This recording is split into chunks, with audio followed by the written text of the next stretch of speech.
and welcome to another episode of On the Couch with Jill. And I'm feeling very relaxed and chilled on this episode, feet up, because that's what I want you to experience. But today, we're going to chat about something that the world don't speak about, something that is very taboo. But here to tell you more of our topic today is the one and only, the hype person, Dylan Majavie. Yay! Drum roll, please. You see what I mean? Welcome, Dylan. Welcome to On the Couch. Thank you. Thank you for having me. It's a pleasure. It was so long in the making. No, it was. When you postpone things, it's really one of those. But I'm here. That's all that matters. I'm glad. We are here. So, Dylan, the people know you as that guy that's standing there on the side of the road, being that hype person, clapping hands, screaming, yay, with the porchy and whatnot, But who is Dylan? We want to know who is Dylan. What makes Dylan tick? On the side of the road. But what makes Dylan tick, Jill, is just that self-improvement, that self-investment. Talking about how do I become a better version of myself? How do you become a better version of yourself? And that lights me up. It brings so much joy to talk about these things, man. Just to be, because I think in the biggest scheme of things, we all kind of just so close-minded of this is what I believe, this is what it's supposed to be. But then when you step back and you have a bit of perspective, that's where things light up and it clicks and you're like, oh my word, I didn't know this. So that's what, makes me tick. Like, when you take that blinkers off and you're just staring in one direction and you're actually, wow, it's a broader vision, that kind of thing. And knowing also that I can bring joy to someone else's life. Wow. On the side of the road. And not, but it's all around, like in my career, in my family, with friends, with strangers, where I can bring a smile to your face. And that just, And that's something, we didn't know what the next person is going through today. Ooh, what side of the bed they got up. Yeah. And just that smile. You guys, look at that smile. It just brightens up every little space, Yeah. So you've done a career change. You've moved, How did that affect you, Dylan? Because you seem to be someone with, don't like a lot of change, I'm a lot like that. Things has to follow in a certain order. And you kind of want to know also the end result. Yeah, and I want to know where I'm going and what is going to happen. And when that sudden change comes, then I'm like, okay, I need to. Yeah, I don't know who's happening. Where's the sage? I need to. Just burn the sage quickly, that kind of thing. But for me, very much, because I'm 30 now, right? So the end of my 20s was very much the self-investment work that I did. Okay. So I saw a therapist, very much specific in terms of she was very much a connection therapist, connecting you with your younger self and where you are now, and then got a life coach after that. So I was like, really, I am here to do the work for myself, really, ultimately so. And then last year I entered a competition, Mr. South Africa, and I came second, so I'm second runner up. But what was so amazing, Joe, is the fact that I could step into that space as myself, as the authentic version that I am. So it started there in terms of the change, in terms of stepping into the unknown. I don't know much about it, but I'm going to put myself out there. And then even with the career change that I've done now, I didn't know it was going to happen. I always say God knows the how. I am just here to say, God, this is what I want. This is what I want to achieve. This is where I want to go. But you know the how. And my faith is in you. And I believe that it's going to happen.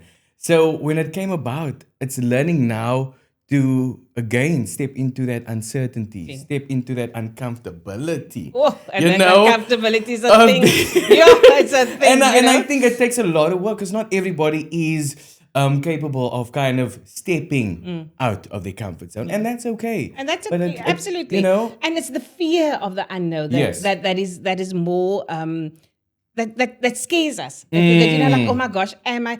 And the fact that we question our self-worth. Yeah. Are we capable? Yeah. Am I capable? Yeah. Am I the best version of myself? Am I strong enough to be that, Or am I ready to let go? Yes, of the past. Am I ready to let go of control? Am I ready to let go of what I know or what I hold to be right? That control. That control is a thing, Dylan. I No. can't. I need to be. That's why I think I'm not a big drinker, Oh, because I need to be in control. I need to know what is going on around me. I don't like losing control. For me again, I'm a perfectionist. So imagine letting go of it not being perfect. It's okay. Imperfection is okay, Dylan. You know? And that you can actually be the best version of yourself when you are in an imperfect state, actually. Yes. Yeah. And to kind of bring yourself to that point of saying it's okay to be this version. It's okay to walk this path. It's okay. So I'm going to ask you something now, and you're free to say you don't want to answer it. Of right? course. But being part of the queer community, right? Yes. And winning, Mr. not winning, Yeah. second runner up Yeah. to Mr. South Africa. Did you think that in somehow who you are tainted your win, per se, that you came second runner up, or was it just the luck of the draw? I'm asking a very uncomfortable question. No, you're looking at all the angles to I'm answer looking this at the question. angles, yeah, looking at the angles. But I have one answer. Is the fact that I went into it as authentically and as truthfully to myself as I could. Because like I said, I did the work prior and there were so many opportunities that I could have gone into Mr. SA. But it just happened to be 2024. Then I was like, I'm ready. So ready in the sense of to be an example for my queer community, to be an example for my nieces and my nephews, to be an example for the young youth out there. Right? Absolutely. So I was covering all the bases, not just, the queer community, but it's all over. Standing holistically. in your truth, standing in the light as Dylan Majavie. Can I say? Majavie. Majavie. Yes. Oh my word, you're bringing the French in there. We're going to have The royalty now. The royalty. Yes, sis. What competition are we royalty? You gotta claim it. You gotta take it. So entering Mr. SA, I really went in as it's a competition. So you go in there knowing and believing in, thinking that you are going to win. And I've done everything that I could in terms of the challenges, in terms of what it was given to me, and it was out of my comfort zone. And I learned so much about who Dylan is and what Dylan's capable of doing, which And is that amazing. Dylan can be bold and strong and stand in the light. 1,000%. And I can create this space, this safe space for myself, for people that look up to me, people that I meet, because it's beautiful when someone that you don't know comes there and say, well done on your journey. It is. I love your journey. I felt that, I felt that with my journey where I spoke out on quirkies. And the response from the audience was amazing, but the response afterwards was like, thank you. Yeah. For bringing light to this subject. Thank you for speaking about the things that we're not allowed to speak about, that kind of thing. And that was, okay, this is my truth. This is where I need to stand. Yes. This is what I need to do. And that is rewarding. Yes, because you And it's realize. liberating. Yes, because you realize it impacts someone else's life in a good way. Wait. So when when I came closer to the finale, this is the thing. You believe wholeheartedly that this is for you, and you're like, God, you got it. You're in the center and all of that, and then they call your name, and you're not the winner. It's a different kind of pill to swallow. Don't get me How wrong. did you feel standing there? Like, I was like, are we sure? Are we sure this is right? and you're like, did you get it right? I mean, did I just... No. But it's one of those things, and it's another lesson that you realize everything's not going to go your way as much as you plan. And you kind of need to take it as a learning lesson, because God has said, listen, doesn't mean you're a failure. I've got the new year. You've really done it, And you won in other ways. And you won in other ways, 100%. So I needed to still look that He didn't fail me. He didn't, He never It was does. not your time. And it was not my time. But then people are like, are you going to enter next Saturday? No. Like, this has been great. No, I don't think if they done that, got the t-shirt. But it's also the confirmation that people that you meet, and they're like, listen, you've made a difference. Yeah, but that body was also all in there, that muscles there. I'm going to say muscles. But I did what I had to do. Yeah, I'm like, you're checking this guy. Self-improvement. And I saw that you had quite the support in Owetu.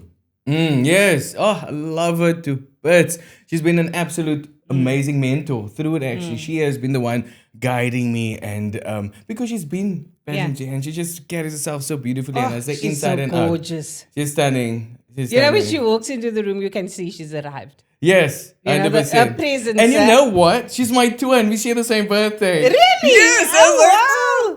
Okay. She's beautiful. exceptionally well spoken, Yes. and you know she just walks in there and fills that space, which Yes. is brilliant. So no better mentor you could have had for that. 1000%. Yeah, And you're it lucky. almost, and in that way, it almost felt like, oh, did I fail her? Did I fail? But then realizing, we all doing the best that we can. Yeah. And And that I'm is sure it. she was very proud. No, of she you. was. She was She very really proud was. of you. I mean, she made a whole big wow. I saw it on the socials. You know, I follow you guys. Check these people's out. You know that people's. But What are they doing? What are they doing? What are they up to? But then the journey carried on, and you got married. I did. Yes. Congratulations! Thank you. How long is this marriage? Now? It's over 2 months now. Yes, this is It's a baby. newly. What do they say? It's your honeymoon phase. It's your honeymoon. But I say, listen, it must always be a honeymoon phase, Yeah. and it only depends on. And it's the 7 years. They say this the first 7 years is the 7 lekker jare. 7. I love that version because Yeah. they said 7 years is your Maria. Yeah. I say no, thank you. Yeah. Could we have it in 7 hours, Hours, please, and yes. get it done with? But it happens. It comes. I tell you, it comes. There was someone that said, oh, I've been married for 7 years and it's been lekker. So you're telling me my 7 Maria is coming now in the Yeah. next verse? I was Yeah. like, no, man. I think it's also one of those myths that I think that our forefathers have kind of said, and we And you kinda know, where believe they it. also say that marriage is hard work. Mm. Is it hard work when you love something? Or No, someone? You Jill. know? So ooh, Yeah, they it say jiggles on up. it. I'm married this year, December 19 years, and Oh, stunning. there's been difficult Yes. times. You know, you need to navigate those paths and things like that. But it wasn't hard. Mm. You know, you have your down moments, like in anything. You feel emotion, you feel sad, you have an argument, Yeah. you have a disagreement, like they say now. Yes. You have a disagreement, but you must just pull yourself towards yourself. Yeah, and you move kind on. of navigate through it together. And I think it's one of those things, Joel, where you kind of have to unlearn so many things that has been told to you, that has been taught. Yes. Right? Because when I met my husband, we went on our first date. Let me start on our journey there. So we went on our first date on the 29th of September last year. Right? Jo, dis is maar vinnige besigheid. And when you know, and we were always meant to believe that it should be hard. Like you must put in the work, and it's like difficult. otherwise it's not going to be worth it. It can never be easy. But I'm like, but it feels easy. So you're telling me I must always look out for like when The is this gonna, roadblocks. yes, when is this gonna like come to an end? And when is it going to blow up in my face? Exactly, and I don't like that. So And there's something that somebody told me that you never use the D word. mm, You know, you never say the D word in an argument, in whatever, because that word, it's like you're putting it out in the universe. You're Yeah. manifesting it. yeah, You know, you're saying, I could just as well divorce you. yes, But it's, you're putting it out there. mm. You know, like I say sometimes, I didn't think much of divorce, but sometimes a little bit of murder here and there. Well, so But nice. you know, like, okay, but they don't think, is it worth it to go sit in jail? No, Yeah, no, no. no, no, no, Never I'm mind. not going to go sit No, not for a man. It's not going to happen. But, That would keep you. so yeah, that it has to be easy. It has to have a flow. Like you're saying, it is to fall in love must be lekker. Yes. And people ask me, and this is what I find now, Joe, when people ask, how's marriage? And I'm like, it's lekker, man. It's nice. But you kind of always feel like you must tell people a tea. Must give them the tea. Like it's, like, this. it's hard and I must pick up his socks. But I'm like, no. It's Yeah. like, I'm like, my husband says, in the sense of, you have 80% that is great in your partner. And there's that 20% that you kind of need to really be okay with. It's that of picking up the socks and the leaves. Yeah. But it's that 20%. And if you okay with that 20%, then... It's like, it's a lot something of people go out and look for that 20%. Yes! They go look for that 20%, but they forget about the 80% that have. That's the 80-20 rule, they say, Yes, 100%. So you go look. You don't have But your- that 20% is not going to pick up your clothes. Is not going to cook you dinner. Jy gaan slaai eat en jy gaan hardloop. But then you want to go home to the 80%. You want to come home to the 80%. Yeah, but that both sides yeah. doesn't work. So, Yeah, marriage is Yes. fun. It is fun. And I think for me, you shouldn't stop dating your partner. And we had a conversation a while back, and I said, what us as the colored community were taught, especially as girls, you leaving your parents' home Yeah. and you must now go do all these things for your husband. You must still play, you must lazy, you must be submissive, you must sit there, you must pick up, you must cook, all these 120. Yeah. It is a partnership. We Yeah. both needs to give Yeah. 150%. And I think on the opposite again, men or boys were kind of taught Taught that to, that's yes. how it was supposed to be. You're You supposed do to the chill work. there. You Yes. sit there. You Yes. just relax. You come home, you go smoke your cigar or whatever, read your paper. She Yeah. must cook. And we need to change Your that supper's narrative. in the oven. Yeah, lekker Jay. And I was that person. Oh wow. To be very honest, I was that person up to COVID week. And I'm like, I must not need to do this anymore, man. That's I the am. realization. Yeah, like hello, light bulb moment. The person that you fell in love with wasn't that. Okay, I was that person. I've got I think I've got a nurturing nature. But I spoiled you to, and now you're seeing the change in me. Now you're thinking, wat gaan nou aan met die vrou? But Did it's you not. made them so used to it? Yeah. Yeah, because I created this ultimately. So I feel that in a marriage we should still keep our individuality. No, 1,000%. You're in it together, but you kind of have to have your individuality. And I'm learning to navigate that. And you know what? The amazing part now is that me and my husband is now we communicate a lot in terms of where we are and like, oh, your husband now. Yeah. Because these are the things that we never thought would happen for us. And we now redefining the version of what marriage is for us. Because we've always had heterosexual examples, and what it's like and what it's supposed to be. But now that same sex is married, and what is that for us? What's your normal? You come in with your righteousness, I come in with my righteousness, but now we need to let that go. And what is it that we're holding on to? And what do we bring into the us. marriage? And ultimately, that goes for whether it's same-sex marriage, whether it's whatever kind of marriage Yeah. you're going to have. It is what works for you as a couple. It is your marriage. So if you feel you want to have an open marriage, if you feel you want to do this, that is your decision. Yeah. These people outside is just noise. Yeah. They want to give their opinions because they probably tend to be unhappy with their own lives. Yeah. But you're not willing to have that conversation. So leading up to the wedding, Dylan, was there anything that you needed to do specifically? How was that process? Because, same-sex marriages has just happened now, recently. Yeah. So, was it special stuff that you needed to do? How did the legal part of it? That's what I'm interested in. Not the love part, because that doesn't matter. That is there. That yeah. is there. That is, but the legal Yeah. part too. How difficult or how easy was that?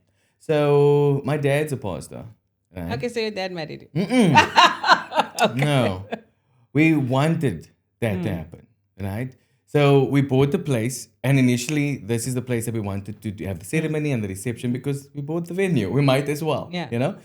And originally we wanted my dad to marry us because that would just be beautiful, right?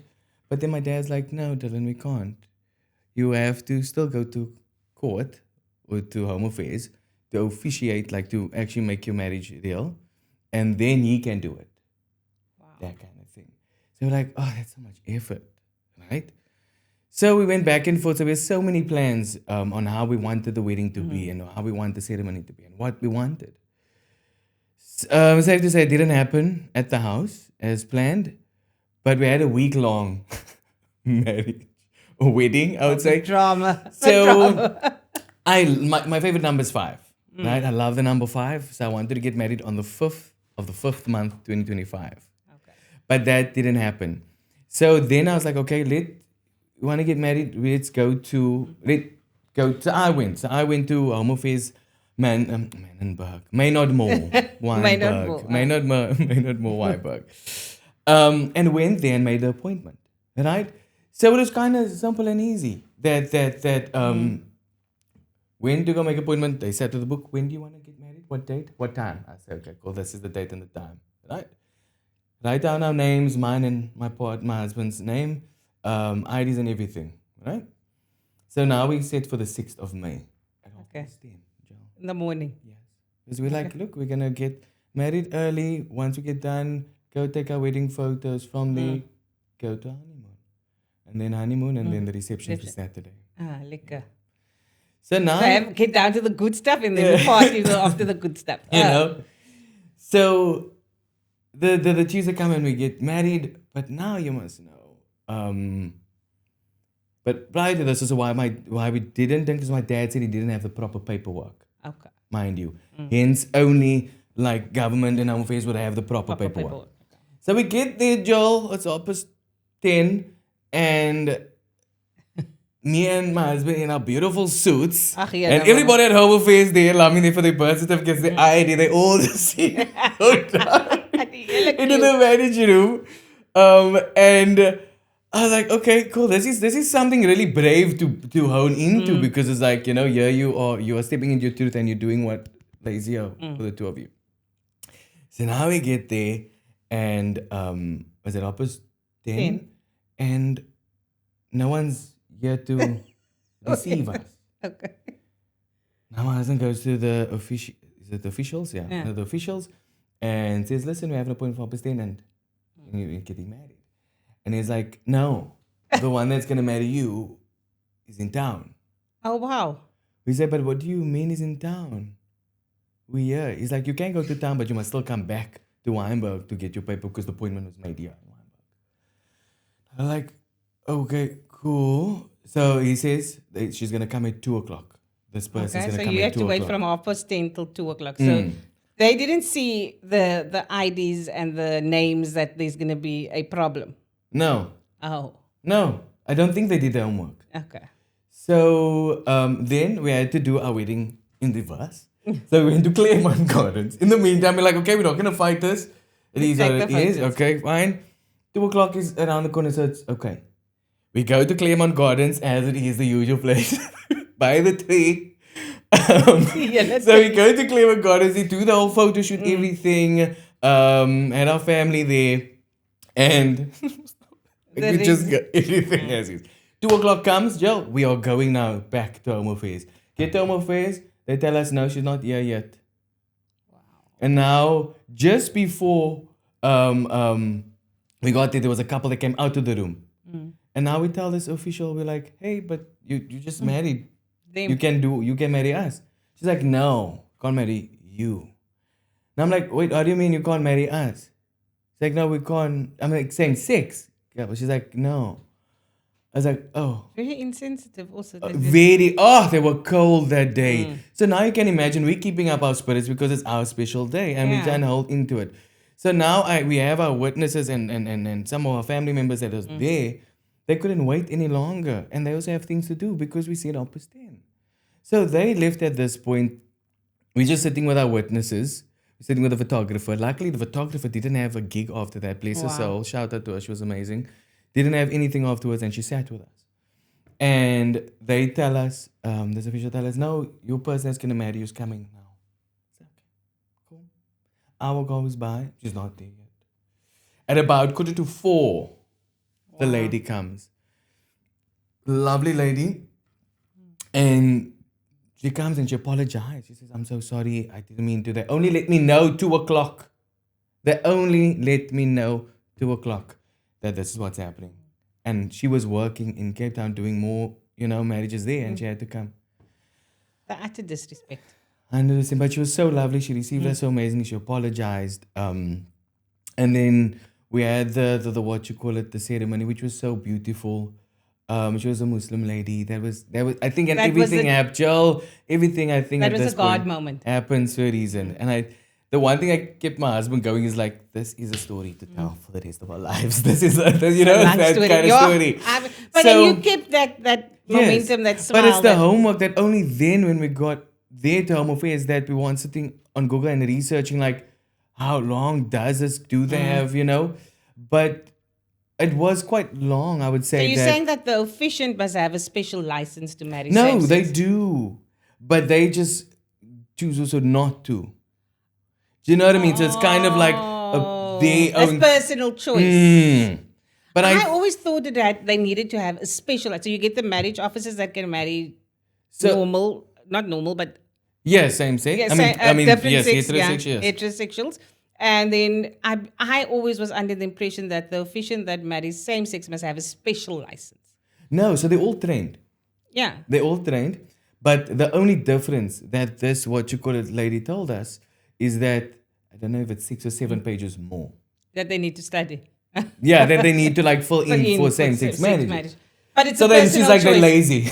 They're lazy. And it's a Yes. personal choice ultimately because they don't, like you're saying, they don't want to do it. Yes. Yeah. Yes. Because not everybody is comfortable. Yes. You Because know? I think you can, and I understand, because we have become, statistically, Jill, we are 666 couples, same-sex couples that is married within Cape Town. Wow. Wow. So, Yeah. lightheartedly. Yeah. I have to. I have to. I have to. I don't know if I'm ready for this. Yes. So, you know, when they say, I now pronounce you husband and wife, what do they say? I now pronounce you what? Husband and husband. I always wanted to know that. You know, it's like, oh, do they say you are now partners in marriage? I always wanted to know how they word. No, it's very much. It's the same. It's the same process. It's just on the paperwork. It's spouse A, spouse B. But I think ours is a spouse A, spouse B. Yeah. Is it? Yeah. And I mean, we still got I just saw recently another couple that also did something and the marriage certificate looked very different to us. So I'm thinking, is mine still valid? Do I have to update this Yes, every it's 5 like, years? what the hell? You know, it doesn't look the same. Yes. So that was and how did people deceive? You know, I actually want to go back. Yes. Okay. Because this is a question I wanted to ask. Yes. How difficult or how easy was it to tell your parents, seeing that your father was a pastor, that, listen, mommy, daddy, I'm not really interested in girls. How did that conversation go? And how brave or not brave you needed to be? Look, I'm a late bloomer in that, right? And looking back, I knew. I mean, my family knew. My mom knew, right? That from beginning, when Dylan could walk, Dylan had a sass in his walk, you know. But it's crazy. There comes a time when you a certain age, I think 5, 6, you kind of realize, oh, you're different. And then you don't know how to navigate that because there's no other example around you that kind of tells you it's okay to be you, you know? And the pressures. fast forward, 100%, fast forward to 2015 is when I came out to my mom. But prior, I drowned myself in alcohol. You know, I was numbing it. I was keeping it down. But when I got drunk, oh, this is the funny thing, Sham. I'd be like, I love you. Like I'll tell this to my siblings, I love you.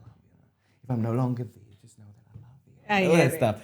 So I had very much suicidal thoughts at that time already. Like, I don't know how to deal with this. I don't know how to process it. I don't know who to talk to.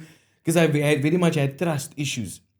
And I had to mask it so in the sense of watching my steps, watching who's going to find out. I can't watch too much girly stuff. I can't play with too much girly things. I can't play with girls as much. Watch bridesmaids, 10 different bridesmaid dresses. What's You that know, movie? so Yeah. I deprived myself. Self, Yes, yeah. I deprived myself so much to the You point that suppressed yourself. 1,000% that I didn't do any deep dives. I didn't watch things that kind of give me more culture of, like, you know, life itself.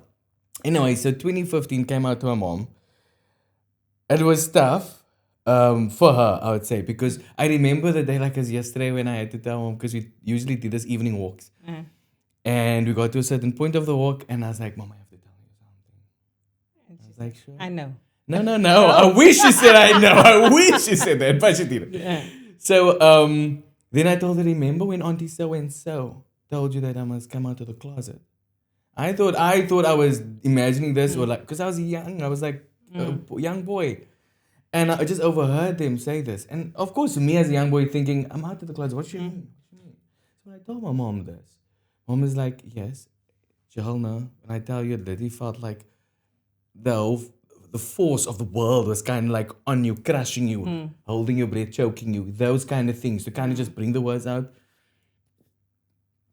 Sorry, and when my mom said yes, I was like, and she's like, you gay? And I was like, yes, Mom. And we walked, and she got Walked home. in silence. No, we walked in silence. Like, and I can't remember much thereafter, but then when we got home, she was like, is it fine if you give me a week? Okay. Is it fine if you give me a week? And blessed enough, my mom at that time worked with a gay colleague that was also married. Okay. So she asked, is it fine if she speaks to him? I was like, yes, it's absolutely fine. Yes, do what you need to do. So I think seeing my mom's reaction, I was still afraid. I still didn't deal with it myself and accepted myself and loved myself enough to kind of be brave enough to kind of just Yeah. come out to everyone else. Then my mom could see how I was kind of Struggling. behaving, you know, and how alcohol was kind of my crutch and those kind of things. And then my dad that I call now is my stepdad, but he's my Okay. dad. They married Okay. now 9 years. And he's been amazing, you know, accepting and just being that very much that father figure that I didn't have, Yeah. you know, that he kind of stepped into that place and he accepts me. He loves me, you know, Oh, he loves beautiful. my husband. They love my husband. They love me, you know. Yeah. So And you've been through that. You yes, told the parents. yes, You done that yes, today. yes. So officially I came out when I was 25 publicly with my Yeah. first boyfriend. And it's not long ago. That's like I mean, 5 years ago. yes, exactly. So exactly. Okay. So hence, like when I was 28, I was like, I have to do the work. I have to do the internal work. And that's where the seeing the life coaches. The Yes, this, to and end then- of my 20s. Yes. Yes, in that sense. But today, Yes. being in this world, in a career, in the space of this beautiful city of Cape Town and this beautiful country, South Africa, how difficult is it, or how easy is it to be in your workspace, in your just going out there? How do you still feel the critical eyes looking at you? Do you still feel, do you feel that there's acceptance in this world that we find? I mean, we're in a democracy, so they say. Yes.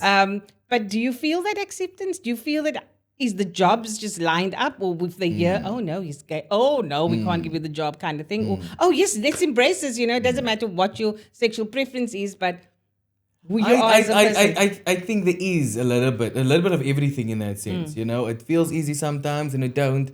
Because I say, as out as I am, I feel like I'm still coming out. And I think it's very much for every queer person that they always constantly coming out.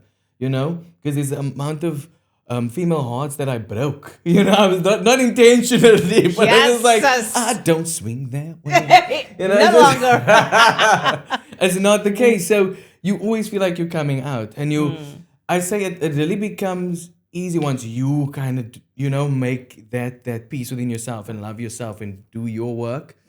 But I feel like us as queer people, we're always doing work on ourselves. We always self-aware. We internalize things, and we kind of always those ones, right? And I feel like if other people could kind of also hold space For us.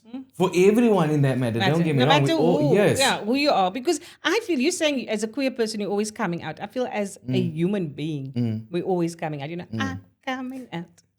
I want the world to know. That kind of thing. Yes. We're all coming out. We're all becoming a better version of Yes. ourselves. We all need to grow, because if we don't grow, we're just stagnating in Yeah. who we are. So we're all coming out in a certain way. But why do we need to highlight a community, a particular, whether it's race, whether it's sexuality? Why do we need to focus on that? Why can't we just be all like? Because a lot of people say, "Oh, we're not here to judge." God much, judges all. We judge all God less. We loves us listen, we all. don't judge. We listen. Sure. Just sit and judge. It's judge. It's your cup of tea. Yeah, it's She's like, way the fingers, jy gesien wat ek nou weer gedoen het. That kind of thing. Yeah. Oh. But it's really one of those things where you kind of realize that people are quick to judge and quick to point and quick to kind of hold in on this is wrong. Because why? You don't have to do the work to kind of reflect on yourself and look with what actually are the issues. There's GBV, there's, it's all of those stuff. I mean, I speak openly about GB. I mean, I was raped at the age of 18. It's 18 years old. But, we also can't say the word rape. Yeah. I think here we have to put a disclaimer, sensitivity, something. But it is one of those things, Joe. Then they say to me, no, you can't use that. You must use sexually assaulted. No. It happened to me. So if I'm going to say, oh, I was sexually assaulted, it softens it a little bit. Yeah. I was raped. Yeah. That's the harsh reality. Yeah. But you don't want to face it. No, talk about it. Wat het sê nou weer gedoen dat hulle? It's not my fault. You know, and isn't there something that he can take so that he can come right? You know, Yeah. isn't there a pill that we can give Yeah, him? yeah. I think he needs more therapy. Yes, it is what Something we or need. the Has shock. it's for, yeah. No, this is how we designed. Because that's what I'm saying. At 100%, it's easy to highlight something because you don't have to. Yeah. You know, this is our son. Hello. How about all the murders? How about the rapes? Yeah. How about the abuse? How about that? You know, is that not a sin? And also, people judge because you don't fit into their box. You know, 100%. that's Barcelona. You know, what is that song? It's complicated And, because I don't fit. Yeah, Shout out to you, Salome. Love you, honey. because you don't fit. Because I don't fit into your box. Yes. You know, and I think I resonate with that song in so much ways. Not because I think it was written by Mark Lottering in the, but it's not because it's for the queer community. I think it's almost like a theme song but it should be a theme song for everybody's Everyone, life yes. because life is complicated. Yes. I'm complicated. I am, you know, I'm busy in the stage of my life where I'm rebranding from Chef Jill to Jill because Chef is just a layer of who I am. Yes. Your sexuality is a layer of who you are. 1000% It of my doesn't take identity. away. Yes, it doesn't take that smile. Yeah. It doesn't take that how you make people feel. 100%. So I think we need to round up here because we're going to be over time. Because We this can conversation- talk we all must do day. another episode. But Yes. Dylan, if you can give any advice to your younger self, what would it be? Just like on the top of your thing, top of your head. Head. What would it be? If you I would say, young Dylan, it's okay to be you. Everything will be okay. You know, trust in yourself. Love yourself. ultimately, yeah. That is really ultimately it because it gets better. You know, you need to navigate through all the BS. And I say, people tend to complicate things. And sometimes it's not complicated. It's not complicated. It's at all. not. It's just like So young Dylan, young Dylan. Dylan Say the surname. Majavie. Dylan Majavie. So I'm gonna be Jill from Ashen, you know. Van Dylan Ashen. Ashen. Yeah. But it's low breath. But no, I mean, thank you for having me. It's been absolutely amazing. But I'm not done with you. Oh, you're yet. not? No, because I was like, just one last question. No, we can. I'm But here to one sit. last question. Not question. What would you tell the young boys, young girls, the young couples? Like you said, you didn't do your homework. The two of you didn't sit and do your homework to actually see, because obviously there's a lot more that you need to look at, where we just walk into a church and say, marry me now, kind of thing. What would you tell those? How would you encourage? You know, like you said to your younger self, it's okay, you know? It's okay to be bold and brave and strong and be you. Two things. I think for the queer community, those that want to get married, I would say do your homework. You know, make sure that they understand who is getting married, that you know, there is the proper people that's going to be there. So you're going to get married at 10:30. Yeah. Those kind of things. Do the homework. That's all I can say. Is just, you know, make sure that you're well prepared when going into this situation. Because we weren't. We just thought, okay, you know, It's marriage is normal. legal for Yeah, us it's here, so normal. we can. It's normal, 1000%. And That's so all you it get should there. be, actually. Yes. So I'm just saying to the queer people out there that want to get married, just do your homework, you know, and they say, I'm going to say Stellenbosch was better, but I was by Weinberg one. But yes, just do your homework. And then for the young boys and girls out there, I would say be authentically you. Show up for yourself. You know, because at the end of the day, it is you looking at you in the mirror. So you have to love what you see. You have to love that reflection. So it's okay to be authentically you. Be truthful to who you are. Be kind to yourself. Extend the grace to yourself. Because I think, we're taught to always be so hard on ourselves. And So the things that we judge do. on ourselves. So judge it on yourself. That's self-judgment. I rebuke you. And Get that, away. yeah, and that Yeah. self-worth. Yes. Yes, you know that we you know, I can't be that person. Oh no, I will never be able to speak on radio. Oh no, daai gaan nooit meer. You know, put out in the universe what you want. 100%. You know, Because yes. proclaim it and take it. Well, because now I'm at the 5-year plan. I have this thing on my board and I read it every night, every morning. And it's again one of those things where you have faith and believe that it's going to happen. God's going to work it out, the how. So I say, as much as you plan, but also leave room for the uncertainty. Brilliant. Always leave. Absolutely brilliant. Dylan, thank you for chilling on my couch. I love how comfortable you were on my couch. And even I could sit in my slippers here and just So chill. lekker. That's so Thank lekker. you. So thank you guys for tuning in for another episode of On the Couch with Jill. And wow, Dylan has summed up me in a whole as well. Everything that we spoke about authenticity, about loving yourself, being the best version of yourself. I can't even, this is somebody that I've had 3 conversations with prior to this, and yet we gelled so well. So you never know. You never know who you walk into the street that might be that person that bring that light, that just put that stamp of approval on what you were thinking and who you are. So never stop dreaming, and always be kind, because the world needs kindness. Till next time.